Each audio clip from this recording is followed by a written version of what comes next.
Hey guys, Garage RC here, back with another video. Before we get started on the video, as always, if you like what I do here, please subscribe to the channel or your subs count, hit the sub button, turn on your notifications and give the video a like. Okay, let's get straight into the video today. So it's a bit of an impromptu one again today. What am I doing with my XRX at the moment? So what you can see in front of me is two XRXs, both 98mm. So I've installed the optional adjustable chassis. One of them's got the older metal one, which only goes up to I think 98mm, and the other one goes up to 120. I might be wrong, I'll have to double check, but the carbon fiber one definitely goes up to 120, and that's the one I've been selling you guys. Straight off you can see, let's not ignore the elephant in the room here. I've got a Liberty Walk, here we go. Now I haven't glued my spoiler on purpose, guys. Genuine blooper there. That's so if it gets knocked it doesn't break. Some of you may have noticed that the spoiler is on backwards. I actually prefer it this way. I think it looks cooler, but that's up to me. Yeah, so I got this a while back and I hadn't got around to painting it. So thanks to Linus for his tips on the Halford spray paints. This is BMW Historical 2 Blue, which I think looks brilliant. So that's Linus over Liner Rock Customs. He recommended using the Halford's paints and they come out absolutely amazing, as you can see. Let's give you a look at this. So that was a lot of fun to do. Let's see if I can't knock the spoiler off. And yeah, I love this shell. I've had it sat on the shelf for a while and I've been scared to paint it in case I ruined it, but I finally gave in. Thanks to Adam for all the painting tips as well and all the equipment he recommended me to get. Adam over at Adam's Mini Z. So right guys, yeah, I mean, in this video I'm going to go through sort of what bodies are compatible and why I've gone through different bodies on the cars, just to test out how the handling is. Let's not beat around the bush here. The 98mm, the longer wheelbase, does make the car that much more smoother in the longer drifts. It's not that you can't do it with the 94mm, and I'm actually going to go as far as going down to 90mm to show how good this chassis is. So the first thing I want to quickly get into is what I was really surprised at with the Liberty Walk GTR here, Nissan GTR. It's not as wide as you think. In fact, if you look at these two cars next to each other, you can see the Audi R8 is far, far wider.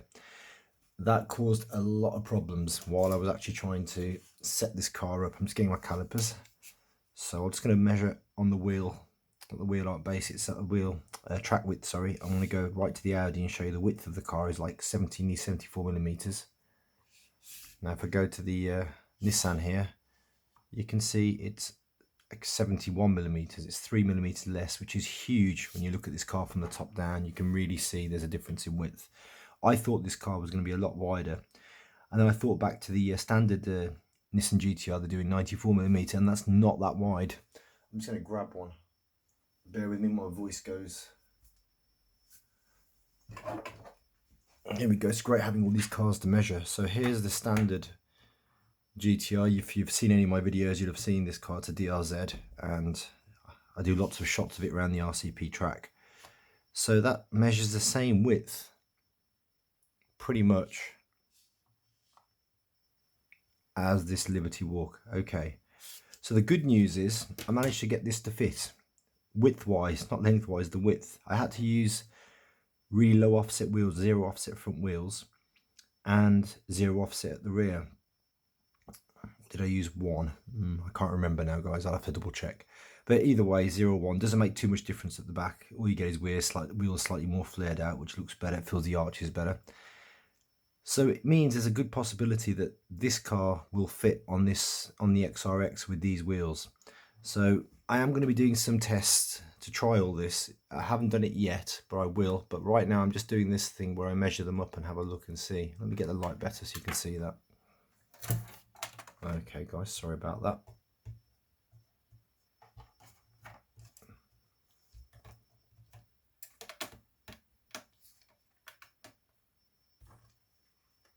Okay, let's try that again. Spoilers come off.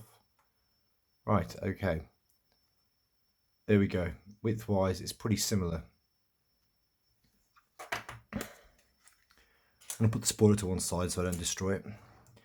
let's have a look underneath what we've got here. So I've got the blue metal chassis under here. You can see I've adjusted the metal chassis. If you've got one of these, it won't take a regular servo unless you make the holes wider, which is what I've done here.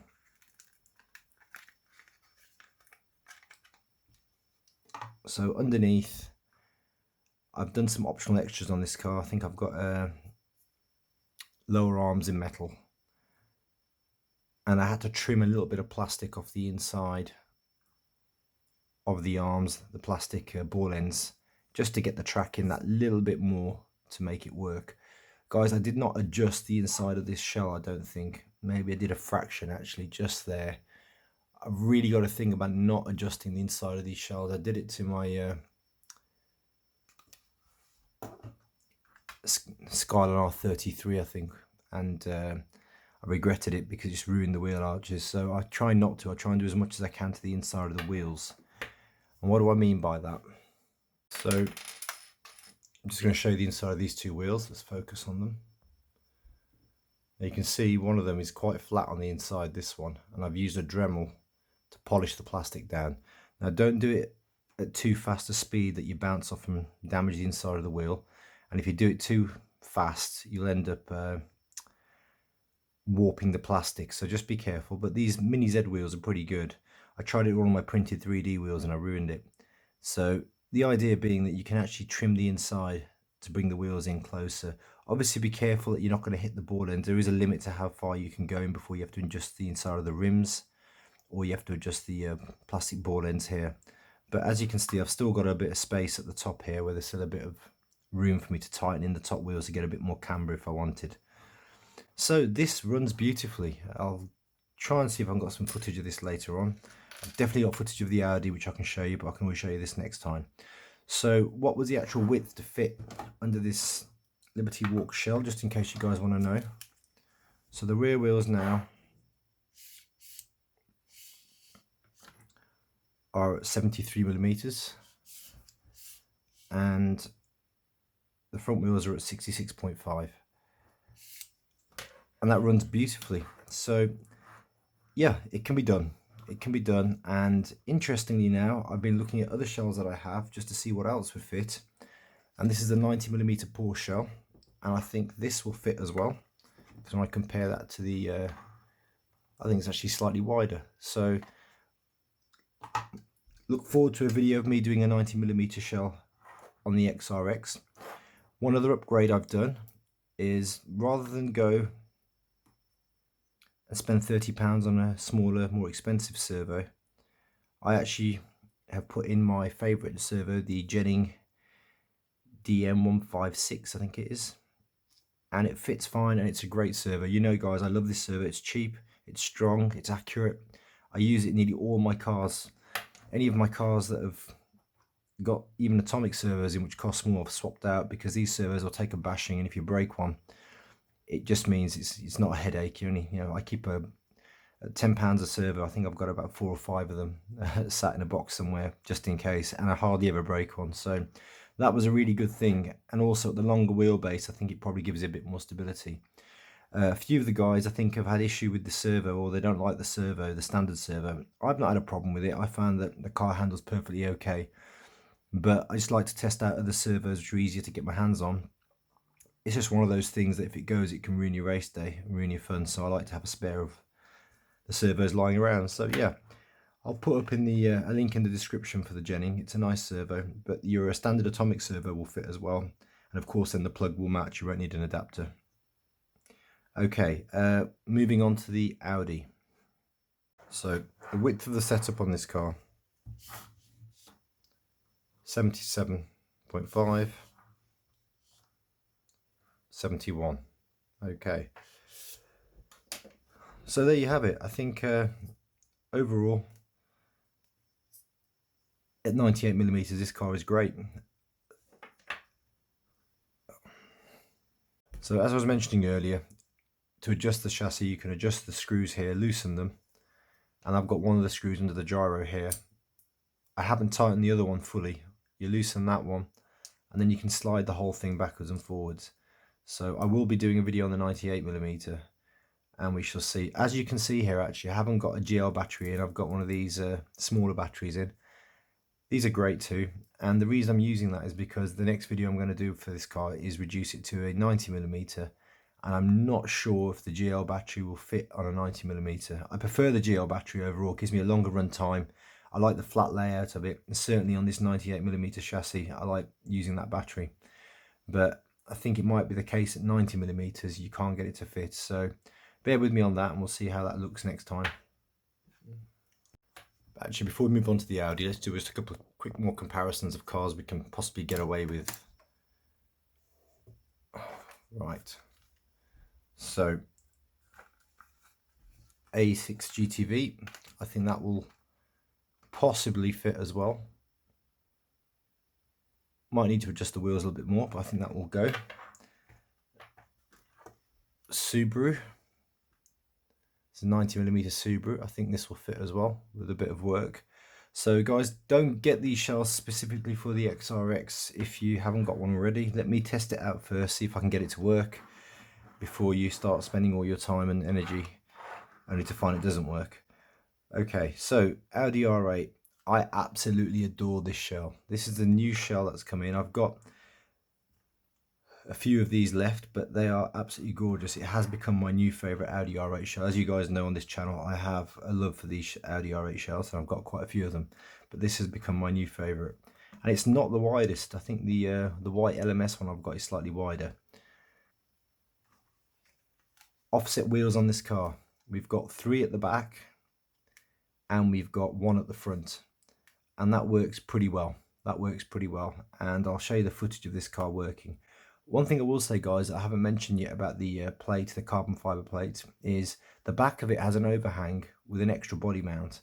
You can't see this when it's on a 98mm shell, but you can go up to 120mm and use this with the 1/24 scale Shima bodies, you know, the Tamiya 1/24 scale. So I've actually bought a Liberty Walk 1/24 scale to build for the XRX. Also, this is one of my favorite adjustable chassis.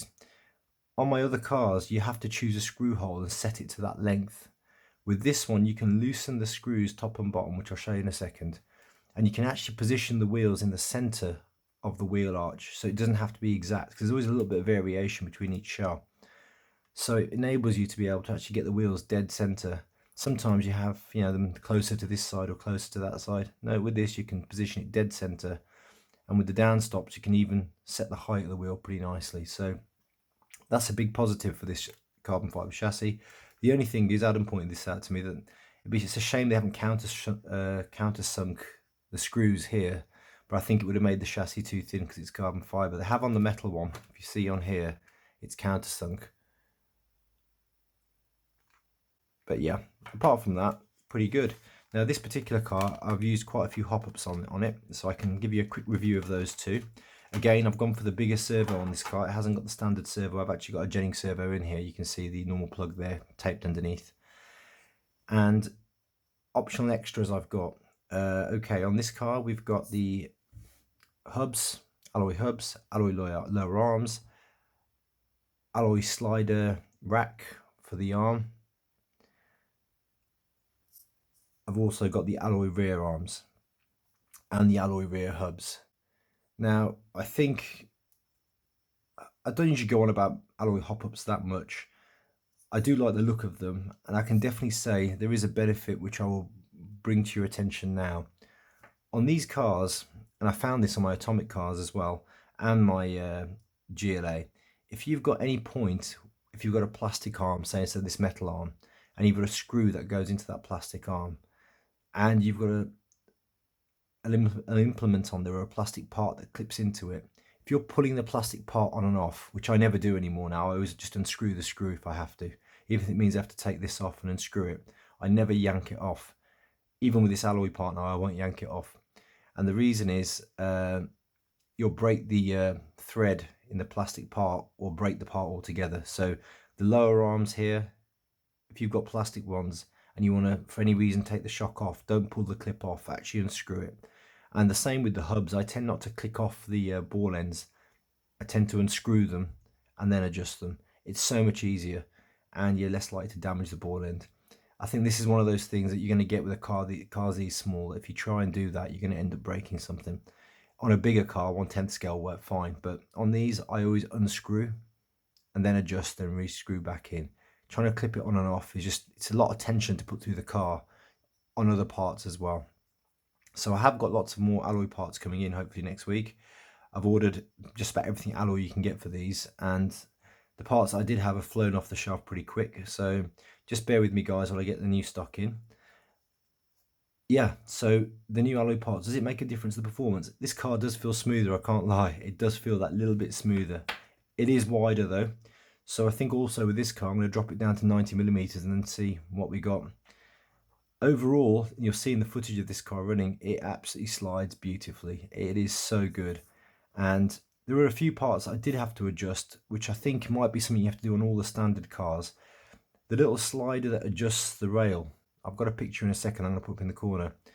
I had to adjust the inside of it just so I could tighten it enough. I didn't have to do it with the plastic part, but when I used the alloy slider, it needed a bit more grip. And since I've done that, the steering is absolutely amazing. Really, really good. So for me, I can't sing the praise of this car enough. It is pretty amazing. Sure, there's a few things here and there that could be better, but you get that with all cars. But for this particular one, I love the handling of the car, I think, and I like the construction. Okay, guys.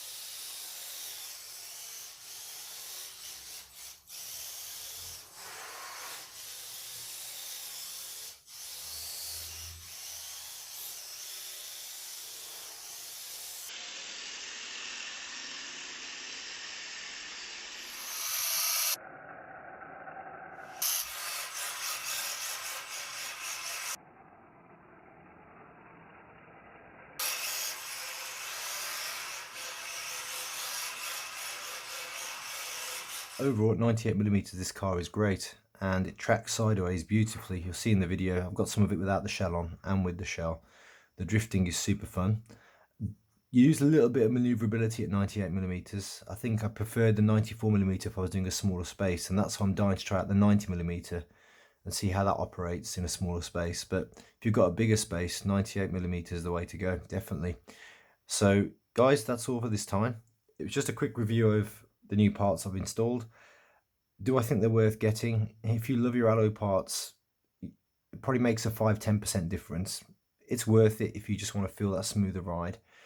Plus also for long-term durability, if you're going to be changing the lengths of the wheelbases and messing around with the arms quite a lot, I think for that reason it's definitely worth getting more alloy parts. If you're just going to set your car up on one body size and that's it, and you're not going to mess around with the settings too much once it's drifting beautifully, then the standard plastic parts are fine. Okay guys, that's all for this time. I'll see you guys all in the next video. Please subscribe and like the video.